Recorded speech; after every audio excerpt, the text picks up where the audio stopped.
18ാം ലോകസഭയിലേക്കുള്ള തെരഞ്ഞെടുപ്പിന്റെ 3 ഘട്ടങ്ങൾ പൂർത്തിയായപ്പോൾ 543 സീറ്റുകളുള്ള പാർലമെന്റിലെ പകുതിയിലധികം സീറ്റുകളിലേക്കുള്ള വോട്ടിംഗ് പൂർത്തിയായിരിക്കുകയാണ്.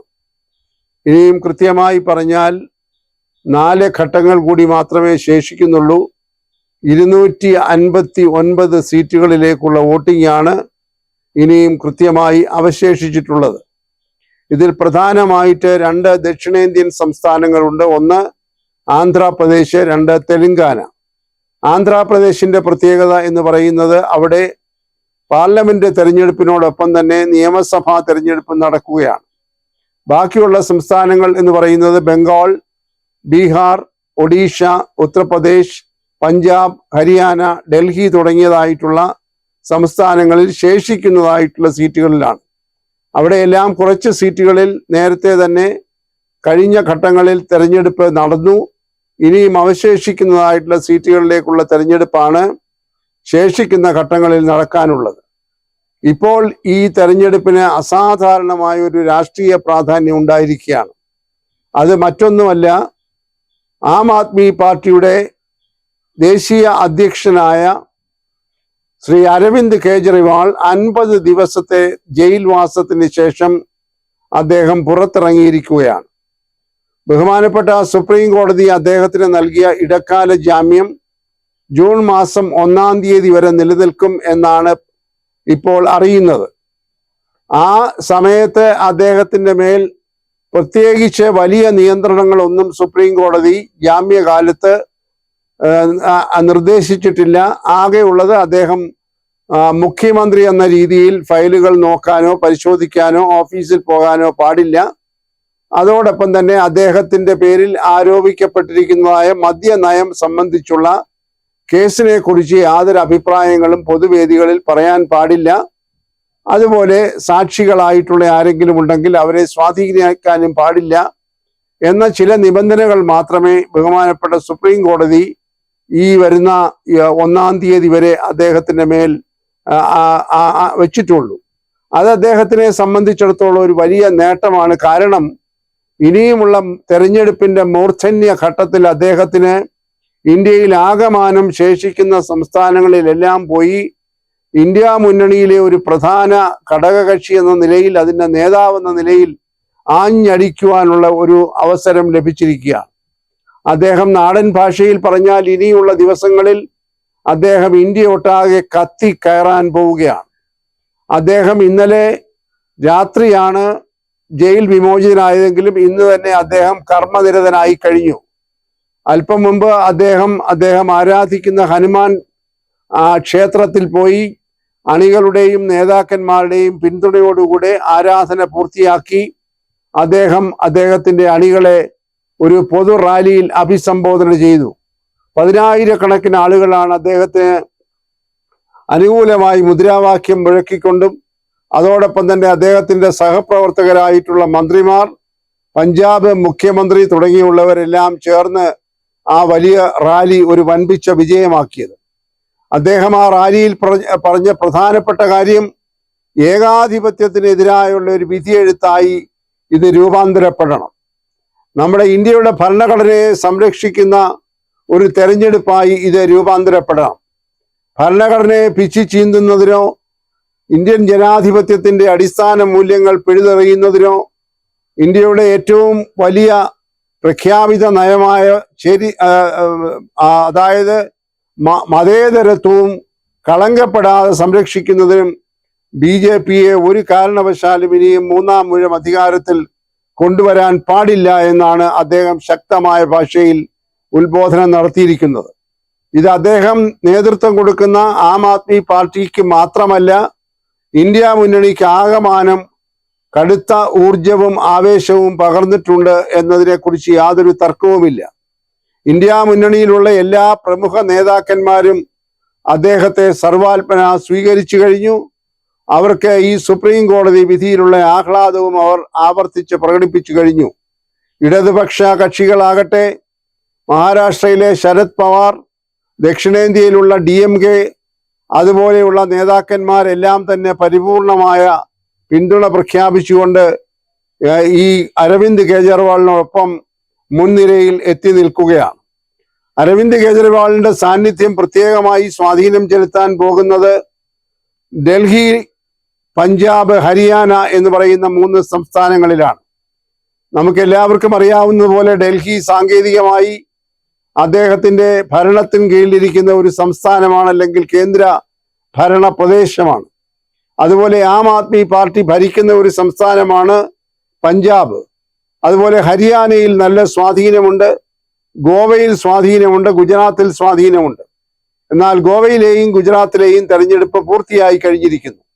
എന്നാൽ ഹരിയാന, അതുപോലെ ഡൽഹി, പഞ്ചാബ് തുടങ്ങിയ 3 സംസ്ഥാനങ്ങളിൽ വൻപിച്ച സ്വാധീനമാണ് അരവിന്ദ് കെജ്രിവാൾ ഉണ്ടാക്കാൻ പോകുന്നത്. അത് BJPക്ക് കനത്ത ഒരു തിരിച്ചടി ഉണ്ടാക്കും എന്നതിനെ കുറിച്ച് തർക്കമില്ല. ആ കാരണത്താൽ തന്നെ BJPയുടെ ദേശീയ നേതൃത്വം പരിഭ്രമത്തിലാണ്, അങ്കലാപ്പിലാണ് എന്ന് തെളിയിക്കുന്ന പുതിയ പുതിയ സംഭവങ്ങൾ വെളിയിൽ വന്നുകൊണ്ടിരിക്കുകയാണ്. നമുക്കെല്ലാവർക്കും അറിയാം, ഈ തെരഞ്ഞെടുപ്പ് ആരംഭിച്ചപ്പോൾ ബഹുമാനപ്പെട്ട നരേന്ദ്രമോദി BJPയുടെ നേതാവെന്ന നിലയിൽ പ്രഖ്യാപിച്ചത് വികസനമാണ് നമ്മുടെ മുഖ്യ മുദ്രാവാക്യം. വികസനത്തിന്റെ പേരിൽ നമുക്ക് ജനങ്ങളെ സമീപിക്കണം, അവരിൽ നിന്ന് വോട്ട് നേടി നമുക്ക് 3-ാം ഊഴം ഇന്ത്യയെ കൂടുതൽ വികസിപ്പിക്കുന്നതിനുള്ള കരുത്ത് ആർജിക്കണം എന്നതായിരുന്നു. എന്നാൽ അവർക്കുണ്ടായ ഏറ്റവും വലിയ നിരാശ ആദ്യഘട്ടത്തിൽ നടന്ന തെരഞ്ഞെടുപ്പുകളിൽ ഉണ്ടായ വോട്ടിംഗ് ശതമാനത്തിലുള്ള കുറവാണ്. 2019 നടന്ന തെരഞ്ഞെടുപ്പിനേക്കാൾ വോട്ടിംഗ് ശതമാനം തെരഞ്ഞെടുപ്പിന്റെ 1, 2, 3 ഘട്ടങ്ങളിൽ ഉണ്ടായി എന്നുള്ളത് അവരെ വളരെയേറെ നിരാശയിലാഴ്ത്തി. ആ നിരാശയെ അതിജീവിക്കുന്നതിന് വേണ്ടിയാണ് ഇപ്പോൾ ബഹുമാനപ്പെട്ട പ്രധാനമന്ത്രി മുദ്രാവാക്യം മാറ്റി ഇപ്പോൾ മതങ്ങളെ അടിസ്ഥാനപ്പെടുത്തിയുള്ള ജനസംഖ്യയുടെ ചില കണക്കുകളുമൊക്കെ ഉദ്ധരിച്ചുകൊണ്ട് കളം മാറ്റി ചവിട്ടുന്നത്. അത് അവരുടെ പരാജയ ഭീതി കൊണ്ട് തന്നെയാണ് എന്ന് തീർച്ചയായും പറയേണ്ടിയിരിക്കുന്നു. അദ്ദേഹം ഇന്നലെ ഒഡീഷയിൽ നടത്തിയ ഒരു വലിയ തെരഞ്ഞെടുപ്പ് പ്രചരണ യോഗത്തിൽ ഭാരതീയ ജനതാ പാർട്ടിക്ക് ഉണ്ടായിട്ടുള്ള മനോവീര്യത്തിലുള്ള വീഴ്ച മറച്ചു വെക്കുന്നതിനായി അദ്ദേഹം വീണ്ടും 400 സീറ്റുകൾ എന്ന സംഖ്യ ആവർത്തിച്ചിരിക്കുകയാണ്. കൂട്ടത്തിൽ അദ്ദേഹം ഒരു തമാശ കൂടി പറഞ്ഞു, ഇന്ത്യൻ നാഷണൽ കോൺഗ്രസിന് കിട്ടാൻ പോകുന്നത് 50 സീറ്റുകളിൽ താഴെയാണ്. അതിനെ ഒരു ഫലിതമായി മാത്രമേ അദ്ദേഹത്തിന്റെ അണികൾ പോലും കരുതുകയുള്ളൂ എന്ന കാര്യം സത്യമാണ്. ഇത് മറ്റൊന്നും അല്ല, ഇത് പരിഭ്രമത്തിന്റെയും ആശങ്കയുടെയും ഒരു പ്രതിഫലനമായി മാത്രമേ കാണാൻ കഴിയുകയുള്ളൂ. നമ്മുടെയൊക്കെ നാട്ടിലൊരു പഴഞ്ചൊല്ല് പറഞ്ഞതുപോലെ എടുത്തെറിഞ്ഞാലും 4 കാലിൽ നിൽക്കാൻ ശ്രമിക്കുന്നതായിട്ടുള്ള ഒരു NDA നേതൃത്വത്തെയാണ് ഇന്ന് കേരളം, ഇന്ത്യ മഹാരാജ്യം മുഴുവൻ കണ്ടുകൊണ്ടിരിക്കുന്നത്.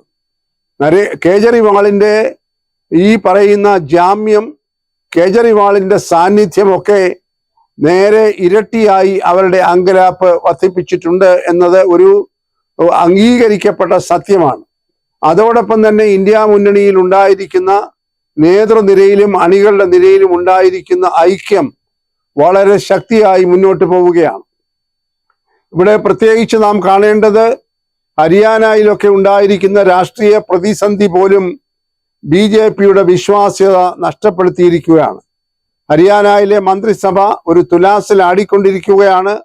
BJPയിൽ ലഭിച്ചിരുന്നതായ പിന്തുണ പിൻവലിച്ച ഒരു പ്രാദേശിക പാർട്ടി ആ BJP ഗവൺമെന്റിന്റെ ഭൂരിപക്ഷം നഷ്ടപ്പെടുത്തി അതൊരു ന്യൂനപക്ഷ സർക്കാരായി മാറിയിരിക്കുന്നു.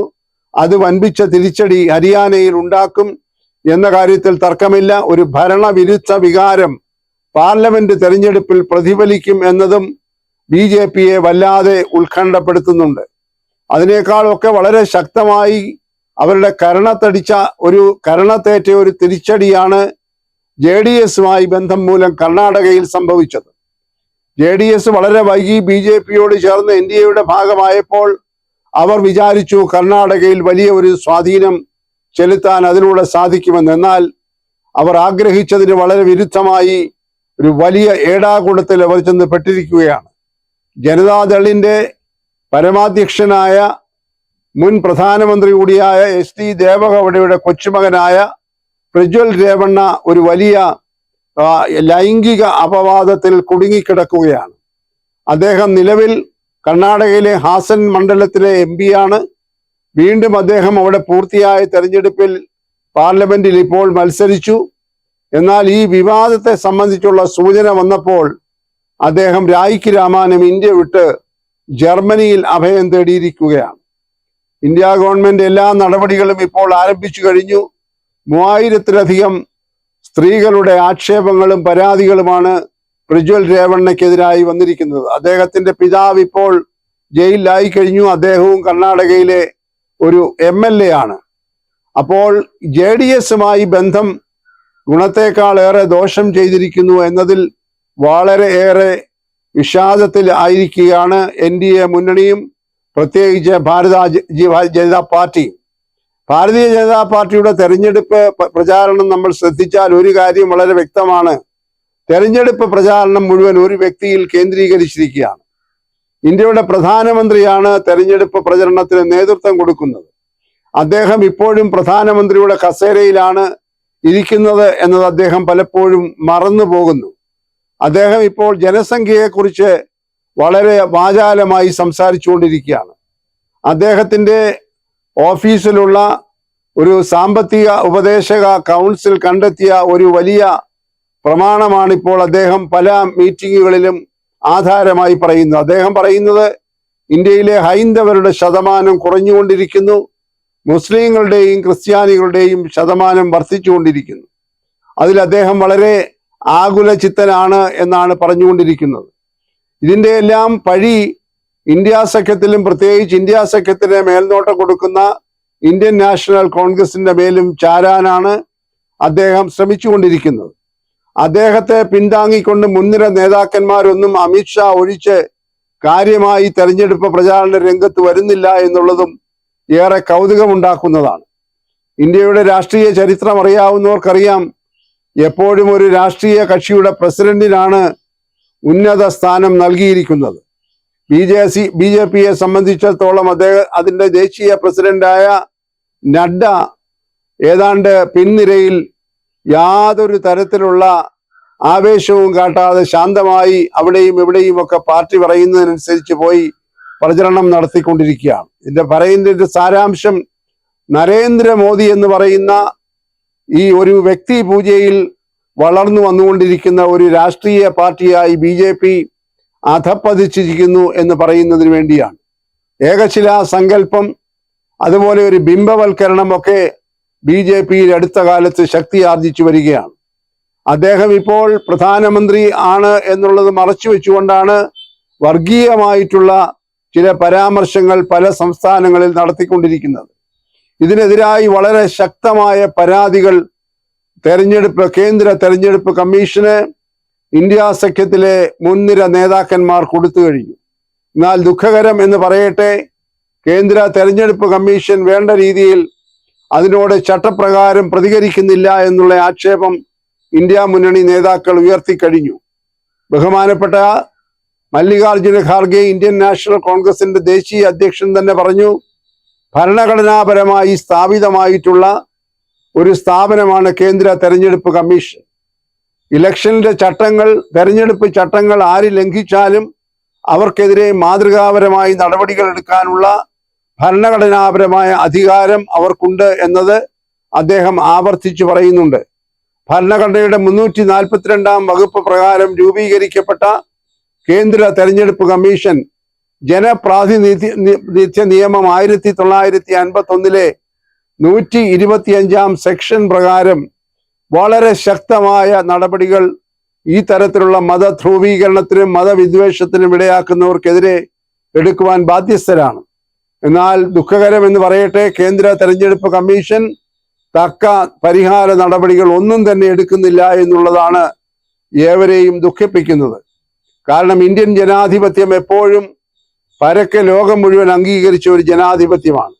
144 കോടി ജനങ്ങളുള്ള ഈ രാജ്യത്തിന്റെ ഭാവി ഭാഗധേയം നിർണയിക്കുന്ന തെരഞ്ഞെടുപ്പ് നിഷ്പക്ഷമായിരിക്കണം, നീതിപൂർവകമായിരിക്കണം, പക്ഷപാതമില്ലാത്തതായിരിക്കണം, സത്യസന്ധമായിരിക്കണം, സുതാര്യമായിരിക്കണം എന്നുള്ളത് എല്ലാ രാഷ്ട്രീയ കക്ഷികളും പൊതുസമൂഹവും പരക്കെ അംഗീകരിച്ചിട്ടുള്ളതാണ്. ലോക സമൂഹവും അത് അംഗീകരിച്ചിട്ടുണ്ട്. എന്നാൽ അതിലൊക്കെ വിള്ളലുണ്ടാകുന്ന തരത്തിലാണ് ഇപ്പോൾ ഭാരതീയ ജനതാ പാർട്ടി നേതൃത്വം കൊടുക്കുന്ന NDA മുന്നണി തെരഞ്ഞെടുപ്പ് പ്രചാരണ യോഗങ്ങളിലും അവരുടെ സംവിധാനങ്ങളിലൂടെയും നടത്തിക്കൊണ്ടിരിക്കുന്നത് എന്നത് വളരെ വിവാദം ഉയർത്തിയിരിക്കുകയാണ്. ഇതെല്ലാം ചൂണ്ടിക്കാണിക്കുന്നത് ഭാരതീയ ജനതാ പാർട്ടിയുടെ അമിതമായ ആത്മവിശ്വാസം ചോർന്നുകൊണ്ടിരിക്കുന്നു എന്നുള്ളതാണ്. 400 സീറ്റ് എന്നുള്ളത് ഒരു സ്വപ്നം മാത്രമായി പരിണമിക്കാൻ പോവുകയാണ്. ഉത്തരേന്ത്യയിലെ സംസ്ഥാനങ്ങളിൽ പോലും UP-യിൽ പോലും അവർ പ്രതീക്ഷിക്കുന്ന സീറ്റുകൾ ലഭിക്കാൻ പോകുന്നില്ല. വടക്കൻ സംസ്ഥാനങ്ങളിലൊക്കെ പ്രാദേശിക കക്ഷികൾ നിർണായകമായ സ്വാധീനം ചെലുത്തുന്നുണ്ട്. ഉത്തരേന്ത്യയിൽ സമാജ്വാദി പാർട്ടി വളരെ ശക്തമായി മുന്നേറിക്കൊണ്ടിരിക്കുകയാണ്. പഞ്ചാബിലും ഡൽഹിയിലുമൊക്കെ ആം ആദ്മി പാർട്ടി വളരെ ശക്തമായി മുന്നേറിക്കൊണ്ടിരിക്കുകയാണ്. ആന്ധ്രയിലും തെലങ്കാനയിലുമൊക്കെ BJPക്ക് ശക്തമായ തിരിച്ചടി ഉണ്ടായിക്കൊണ്ടിരിക്കുകയാണ്. അതുകൊണ്ട് വടക്കേ ഇന്ത്യൻ സംസ്ഥാനങ്ങൾ ഞങ്ങളുടെ കുത്തകയാണ് എന്നൊക്കെ കരുതിയിരുന്നെങ്കിൽ ആ കരുതലിനെല്ലാം ഇപ്പോൾ മാറ്റം സംഭവിക്കാൻ പോവുകയാണ്. ദക്ഷിണേന്ത്യയിലെ എല്ലാ സംസ്ഥാനങ്ങളുടെയും തെരഞ്ഞെടുപ്പ് വൈകാതെ അവസാനിക്കും. എങ്കിൽ പോലും ഉത്തരേന്ത്യയിൽ ഇനിയും നടക്കാൻ പോകുന്ന എല്ലാ തെരഞ്ഞെടുപ്പുകളിലും ആം ആദ്മി പാർട്ടിയുടെയും ശരത് പവാറിന്റെ നേതൃത്വത്തിലുള്ള NCPയുടെയും അതുപോലെയുള്ള എല്ലാ ഇന്ത്യ മുന്നണിയിലെ സഖ്യകക്ഷികളുടെയും പ്രവർത്തനം ഏകോപിപ്പിക്കുമ്പോൾ മഹാരാഷ്ട്രയിലും ഒഡീഷയിലും ബീഹാറിലും ഉത്തർപ്രദേശിലും പഞ്ചാബിലും അതുപോലെയുള്ള മറ്റെല്ലാ സംസ്ഥാനങ്ങളിലും വലിയ മാറ്റം ഉണ്ടാകുമെന്ന കാര്യത്തിൽ സംശയമില്ല. അതിൻ്റെ ഒരു അങ്കലാപ്പിലും പരിഭ്രമത്തിലുമാണ് പ്രധാനമന്ത്രി നരേന്ദ്രമോദി ഇപ്പോൾ. കിട്ടുന്ന അവസരത്തിലെല്ലാം ജാതി അടിസ്ഥാനത്തിൽ മതത്തിന്റെ അടിസ്ഥാനത്തിൽ ചില സമവാക്യങ്ങളുമായി മുന്നോട്ട് വന്ന് വികസനം എന്ന അജണ്ട എടുത്തു മാറ്റി ആളുകളെ വികാരഭരിതരമായി ഇളക്കുന്നതിന് വേണ്ടി ശ്രമിക്കുന്നത് അത് അദ്ദേഹത്തിന്റെ ഇപ്പോഴത്തെ അവസ്ഥയിൽ ഒരിക്കലും അദ്ദേഹത്തിന് ചേർന്നതല്ല, അദ്ദേഹത്തിന്റെ സ്ഥാനത്തിന് ചേർന്നതല്ല. 400 എന്ന സംഖ്യയൊക്കെ വെറും ഒരു സ്വപ്ന സംഖ്യയായി അവശേഷിക്കും. ഇന്ത്യ മുന്നണി വലിയ മുന്നേറ്റമാണ് ഉണ്ടാക്കാൻ പോകുന്നത്.